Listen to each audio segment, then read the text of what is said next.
All right. Well, thank you so much, Grandmaster Nunez. Good morning to you and or afternoon. And thank you so much for joining us. You're someone who's kind of important, kind of a big deal. I don't know how that happened. I just older than everybody. I stayed in longer. Older state kept showing up as Exactly. Kept coming. Kept showing up. And the first one's very, very easy. And that is, when did you start training in Taekwondo, and who were your instructor or who was your instructor or instructors?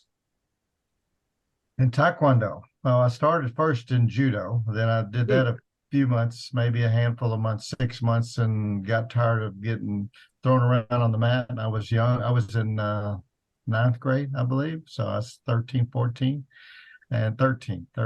And I decided I want to kick and punch because my dad took me to a drive-in movie back in the day, and it was a Bruce Lee movie. And I want to learn how to do that. So he took me to the local Y, but it was judo at the local Y, and it was an excellent judo program. And I even like I said, I did that for about 6 months. Even went to a tournament as a beginner and stuff, and learned and went from there. And then I'm like, nah, I want to kick and punch. I want to fly through there. So then we went to that was a boys club. Excuse me, that was a boys club. Then I went to the YMCA, and they had Mudokan. And I took Mudokan probably for the first 2 years. And then my Mudokan instructor took me to he was going to quit and resign. It's Mr. Burns, and then Mr. Notley taught me there. And then they were getting out of teaching and said, we got a Korean in Midland, which is Odessa. Midland's 30 minutes away. So I went to Midland, and there's a Korean under the ITF. That's where I started the ITF as a red belt, and I went to Midland and started under Yo Sun Lee. And he's in the Taekwondo book. He's the one that draws the nail in the Taekwondo book. And he's a bigger Korean, larger Korean than average. And he got me introduced into ITF Taekwondo and started training there, and then went from there. Master Ruslan has a question for you, but I wanted to just ask you about that. I think we went to an IIC in Houston with Master Che Jung-Hwa, General Che's son. Right. And you introduced me to a Korean gentleman. That was him. That was you, Sun Lee. Yeah, and I got a picture. Right. That's you, Sun Lee. I hadn't seen him in 20, 30 years, probably. In your experience, sir, how has competition changed over the years? Because you've been involved in it for so long, as far as world championships. How has it changed, and how do you feel about the changes that have taken place? Well, to me, there's two different aspects on how it's changed. Organizational wise is one. That is back in the first World Championships with me was in '84 in Greece. And the tournament went all day, all night into midnight. Boards were boards, and you were luck of the draw on what boards you broke. It was, to me, I mean, nothing against the people who hosted or anything, but it was a lot different. And the ITF, how they ran it, it's just a little bit more. It's crazy. I mean, your divisions, you lined up, and there was a line down the gym and around the corner for when everybody did sidekick. And there, I mean, everybody could do individual breaks then as an individual medal, but you only got one medal. They didn't give silver or bronze. It's just one medal for the winner in each breaking category. Sparring, I guess the sparring and patterns were similar, but the equipment, of course, was a lot different. I mean, you could wear anything you wanted to wear. So organizational wise, equipment wise, it's night and day difference, because you have certain equipment you can wear that are proper equipment. And the tournaments now are run, when you say 5, you're done at 5. When you start at 9, you start at 9, not 9:01. So that aspect has just been tremendous. With time, it's done better and better and better with the people running the ITF now. That's just night and day difference. competition wise, it's always everybody's, brings their best to the game. You went through phases of, okay, this worked more for what Europe was doing, or this worked more keeping up with what was evolving at the time. Went from back leg kicking to lead leg kick, or to skip kicking and the lead leg kicking, and then to the went from continuous, the contact varied throughout the times. At first, I mean, back in the day, I guess, I mean, the contact seemed to me be more, they allowed it, and it depended on the center referee, but I mean, blood and broken nose is not a big deal. I mean, it's pretty common. They didn't disqualify, and General Shea said, oh, okay, sparring, no contact, control, but there are people going down left and right, but that is with equipment, and that comes with just getting better referees. The organizational part made it better, made more certified referees, kept better control. Now, yes, things and incidents do happen at that level, but it's just again more organized, and the organization handles everything better, from umpires to coaches to competitors and everything. So that's been a big change. I mean, but you're still fighting the best of the best, and the competition is excellent. Like anything else, everybody gets quicker, faster, stronger. The movement is quicker, better, and it's almost turned there for a while. To me, is almost like a point competition. At first, it was good continuous, and it turned into almost points where nobody touched each other, and there's only 1 point, 1 or 2 points, and that was it. You could win the match, and they modified the rules so you'd have to engage more and couldn't run out of bounds, and couldn't do different things to adjust and make people still have a good continuous match, to have a chance to win and not just get your 1 point and you can run around the ring the rest of the time, 2 minutes, and win the match.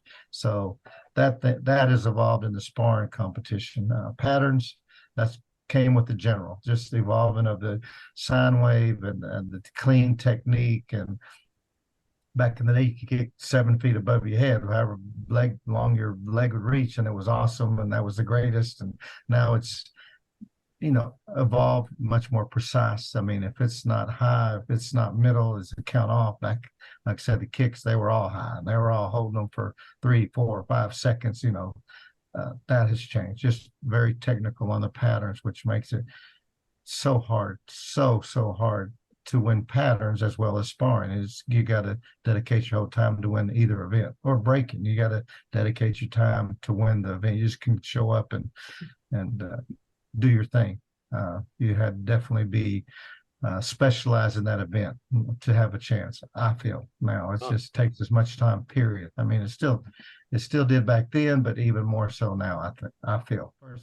But now they're not head up anymore, so it's evolved again. Now it's back to one at a time. So it's gone back and forth in that. So I think this is going to be the first World Championships with one at a time, correct? They did a World Cup the first time, but this will be the first World Championship. So it'll be interesting to see how that goes. So I personally loved head up. I wanted to be next to the person. I wanted to see who had most power, who had the better technique, who had the stronger kick, and we could hold it for a little bit longer, but we didn't hold it for 2, 3, 4. You hold it, you showed the kick. The other person next to you couldn't show the kick. To me, that was the advantage. I stick the kick, hold it there, make sure they knew that I held it, and the other person couldn't hold it like I could. Was my mental state when I competed. That's what I wanted, head up, period. So I loved it. So we'll see how this goes. I think go ahead.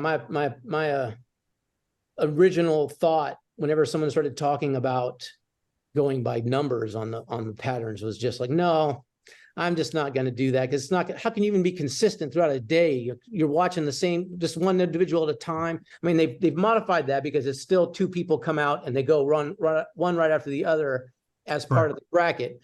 But I did hear very positive reviews from the World Cup that As did I.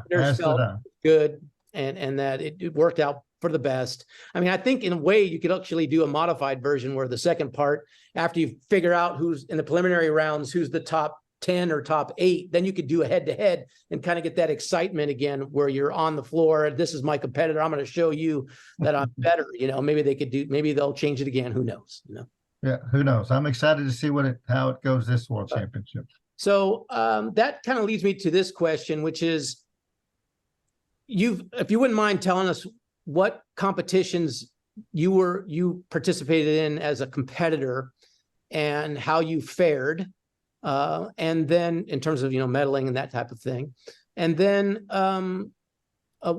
how do you've always been involved with competition. So for me, I've always thought about you as being a sporting martial artist. We're do this competition.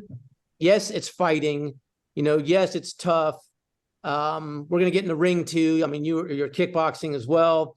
And I mean, you're doing patterns backwards and forwards. To me, I was like, well, this is like the ultimate martial artist in a way. And but you've always been involved in the sporting part. And I think some people in the United States, they kind of separate it, like, sport, that's just a certain set of people, and maybe you could speak a little bit about why you think the sporting part is so important to you, and how you see it relating to the martial art aspect of Taekwondo. Okay, first, I was a martial arts instructor full-time. At this time, I am not, but I did it for, I believe, 35 years, into the 30s, 35 years probably, did it full-time as an instructor. So as an instructor, you want to teach your students, and yes, as you know, I'm from West Texas, Odessa, small town. You always want to gauge, you always want to gauge your students, whether it be a handful of your students, which it is. It's not the majority of your students. I had, 200, 250 plus students the whole time. And, we had 10 or 20, maybe 20 or 30 at the peak that are competing. So it's not a big percentage, but that percentage, everybody helps. You got coaches, you got the support of the club, you got the club being involved in competition and traveling.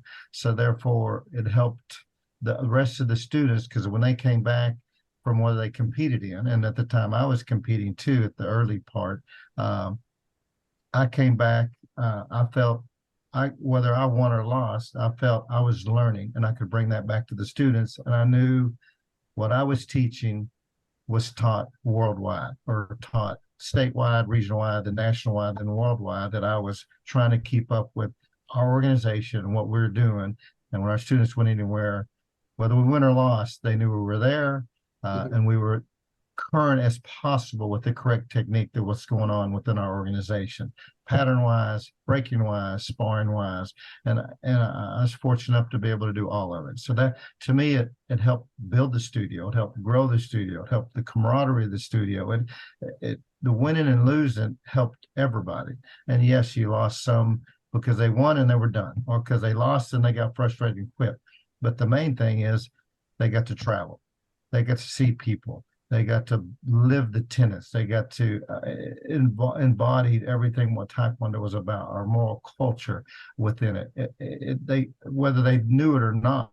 I mean, I had a parent that lived in, is it Andrews? She was, no, Pecos. She was like 60 miles away, and came to Odessa. And Pecos was like 5,000 people. Or 10,000. Odessa is a big, West Texas, 100,000. So she came to the city to go to the movies, to go shopping, to big shopping or whatever. But she started taking her kid. We took her to a tournament. The lady was 30, 35, had a kid that was 10. We took her to a tournament in Dallas, and she's like, I've never been out of West Texas. And I was like, wow. And she goes, when's the next tournament? They got back. When's the next? To me, that was what it's all about. Just letting people, just the adventure, the experience, the journey. The journey is what it's all about. Yes, then you get medals or you don't get medals, but it was all about the journey and expanding and meeting people. And as I met Master Young at a UT, I mean, now we've been friends and comrades and training together for 30 plus years, probably, or 40, maybe even longer.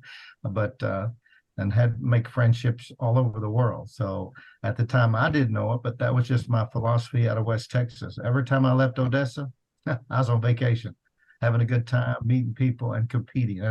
And I was very blessed in that I was able to compete.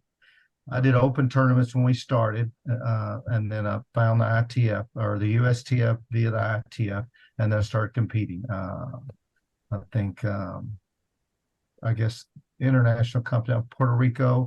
I went to General Choice Cup, I believe, back in '85, won a gold medal in fighting there, and World Championships in Greece in '87. Won a gold medal in team breaking, a gold medal in individual breaking. And then in 90, I won at the World Championships in Canada. I won a silver medal in fourth dawn patterns, and we won a gold medal in team breaking. Kickboxed, I was 23-2 as a professional kickboxer, and ended up winning a world title in 1990 under the WKA banner. And that was a time when there were a lot of really good kickboxers. There was one ITF back then too. One ITF. And one competitor in the senior category got to go. Oh, that's right. You only took first place in the men's. Yeah. We didn't have juniors. I don't think we had juniors. Well, that's right. It was K2 was the other United States organization. That's right. KS Wong, and they handled the junior portion. And actually, I think they held them at different times. That's early on. That's why we're exposed to juniors. We didn't take teams to the juniors, but yeah, back then at one ITF, one winner, and that's it. Second place didn't go. My claim to fame, I guess, at the World Championships for patterns, and that's what I wanted to win the most. To me personally, I wanted patterns. Everybody thought I was a fighter, and I wanted to do well in patterns. I won a silver medal in patterns at the World Championships in Canada, and lost the split decision to Grandmaster Leclerc in Canada against him. And then along the way, my other great fight is I beat North Korean patterns head up to get to the final. So I thought, okay, I'm happy with that without a doubt. I was ecstatic to be on the medal stand and then to win the silver, and beat North Korea, because they were the country to beat no matter what in everything. So to beat them in patterns head up was to me my gold medal. So I'm going to follow the competition question with evolution. So you've also been a coach for a very long time. So in your experience, how has coaching evolved from perhaps when you were a competitor and you had your own coaches to you being a coach, and where do you see it going? Just the evolution of being able to see the other countries, train, how they train, learning from everybody. Like I said, you're always learning. You never stop learning. So you need to have that open mind and learn. I mean, you see other countries, they send people out to other countries, they come back to make their countries better. Unfortunately, the United States is so big. It's so hard to train within our country. So we're at a disadvantage, because we can't even get out of Texas. You can drive 4, 6, 8, 10 hours and still be in Texas. And they already hit 3 countries in Europe and stuff, and can train with other teams, and we could not. And it made it very, very difficult. It still does for the United States. But nutrition-wise is a big factor. Physical fitness, getting the personal trainers, as y'all know personally, Master Fruitstone. That was back in the day.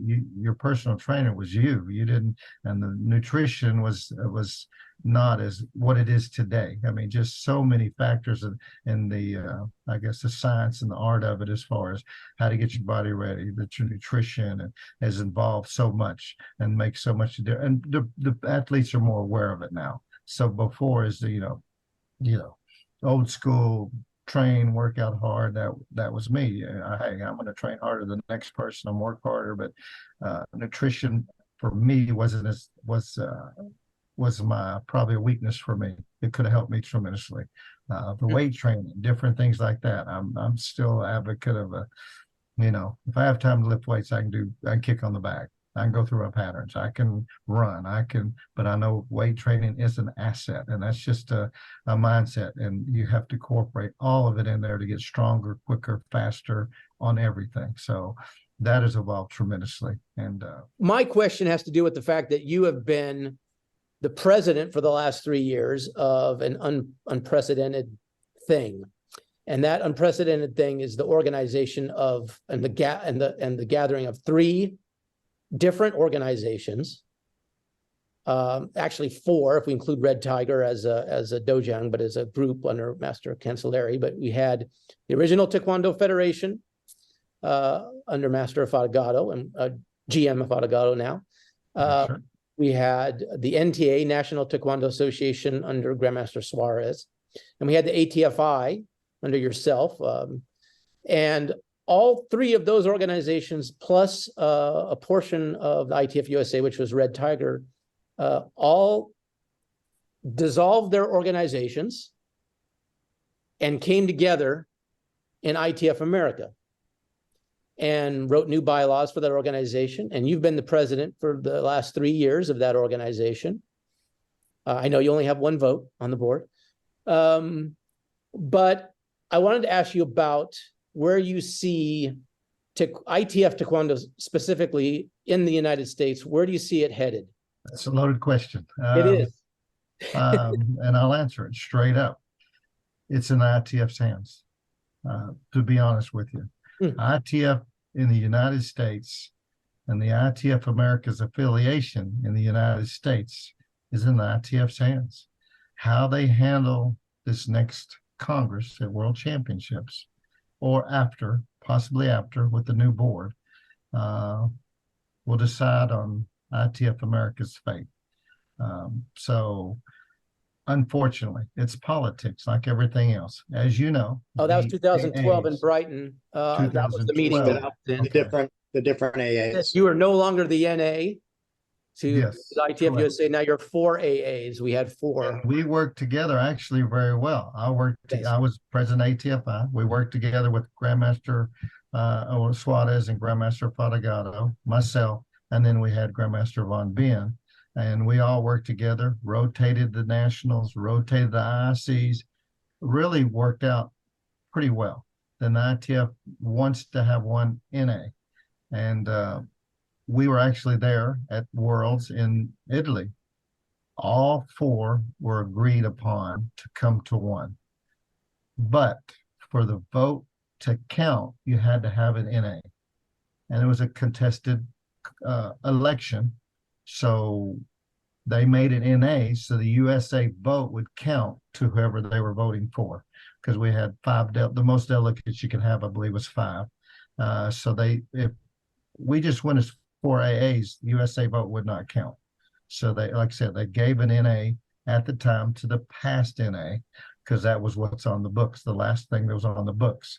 Well, that NA, Master Morris and ITF USA took it and ran, and they voted the way they want. We all 4 had discussed it, went over phone calls, went over conference calls, and all 4 groups decided how to vote.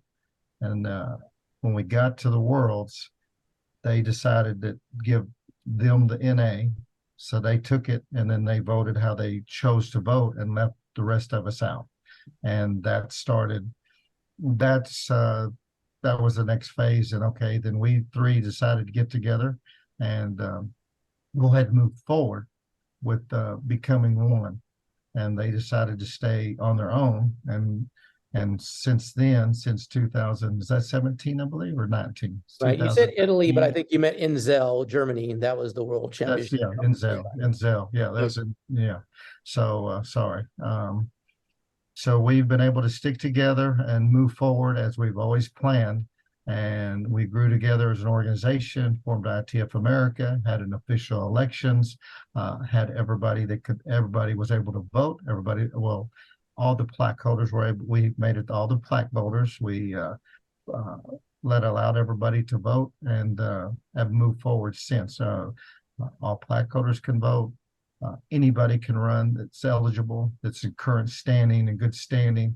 And it's very open and I think a democratic organization, very democratic. But the board the same way. Like you said earlier, I only have one vote and I love it that way. I'm not trying to run anything at all. I just want to help us all move forward together in a positive way towards open and fair to everyone. And we've since formed committees. We have all the committees, as y'all know. We have the umpire committee, the tournament committee, the promotions committee, the diversity committee, diversity and equity committee. We have all the committees we've been forming and following the ITF platform, and want to do so and want to continue to have it open and fair for everyone to run for office and to vote in who they want to vote in. Requested to be the NA, sent our background of what we've done, our documentation of who we are what we formed, what we've done, IICs, IUCs, our promotions, our senior rank, our grandmasters and masters, and how we've developed the USA, everything we've done, documentation, send it to them and apply it. And I'll be down there in Finland, and we'll hopefully, if we can talk and discuss with anybody, we want to let them know from us, our side, and we'll go from there. And we'll see what the ITF decides to change in A's, or if they decide to stay the same, then we'll, as an organization, we'll have to make that decision. But I feel 80-90% of our organization is going to stay intact. They're going to, and either way we go. So I hope and pray we move forward and stay. We will stay ITF America. We have a good brand. We have a lot of great people in a lot of good places, and we'll move forward. And hopefully we can be the NA and run nationals fair and open to everybody without all these extra hoops to jump through to even have a chance to make the USA team. And that's it. I mean, all we have to do is just handle business. A nationals every 2 years. World Cup, everybody can go, and an IIC every year, and make sure everybody's welcome and host a great one, as we have done. We just showed in Orlando. We have over 200 black belts there, handful of countries. So that's all we want to do. And that is our 5 or 10 year future. I don't have. Our immediate future is going to dictate our 5 or 10 year future. It is hopefully finally, after 11 years, to get the NA, everybody under one umbrella, and have a democratic organization to where everybody can thrive in whatever they want to, from promoting to testing to umpiring to coaching, just to be a good instructor and have a good time and do Taekwondo. That's what it's all about. And live the tenets and be courteous to one another, be respectful to one another. I mean, that's what it's all about. And our kids can have a good time. And if they want to go to international competition, great. They don't, great. They want to stay local, but we can support them. We can help them do whatever they want to do, or live out their wildest dreams and compete at the world championships. I mean, who would have thought? Me from Odessa, little old boy from Odessa, Texas, go to world championships and now be a president. I'd have never thought that in a million years. Not in a million years. Yes, sir. So my last question, as you and I are both going to be in Finland as of Sunday, I know that you have a competitor, very talented young lady, who will be competing in patterns and sparring. And as you're wrapping up her training for I guess the week before training, what kinds of things are you doing this week to get her mentally and physically ready? Because you're kind of like detraining. We tend to slow it down a little bit and focus on specific things. So what types of things are you working on with her this week? Well, we're just polishing up her patterns we did Monday night. Last night, everybody's kind of getting ready for the hurricane. I'm going to go over there today and go over to her house, because the airport's closed where we train at. So it makes it kind of difficult, but that's okay. I'm going to go over there and just talk with her. My pads, I'll have to figure it out. I was going to do a light sparring with her and stuff, just to let her bang me around and hit around and just move around a little bit. But I don't know if we're able to do that, but we can do mitts, hit the bags, just kind of, just keep her, toned, nothing too crazy.